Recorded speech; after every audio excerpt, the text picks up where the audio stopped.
আমার পাবেল ভাই খান্দাত বনো একটা আমার মহব্বত করে বহুত দিন ধরে তার লগে মাত হয়। তো একদিন রাত্রে একটা গজল দিলা, দিয়া কইলা রাফি তোমার কণ্ঠেটা মানাইব বলা কথাটা গাইছে। সত্যি অসাধারণ, অনেক সাগর একটা কথা, হৃদয় স্পর্শী কথা। যে একাই এসেছি একাই যাও,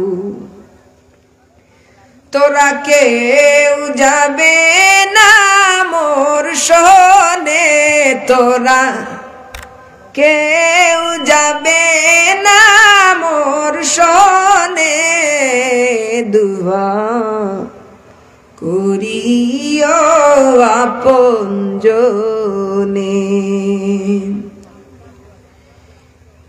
এসেছিলাম কাঁদিয়া যাব আজ কাঁদায়া,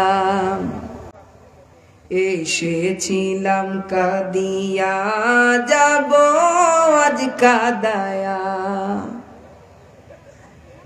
আমি যাই চলে যাইও কালে, আমি যাই চলে যাইও কালে, দোয়া করিও আপনজন।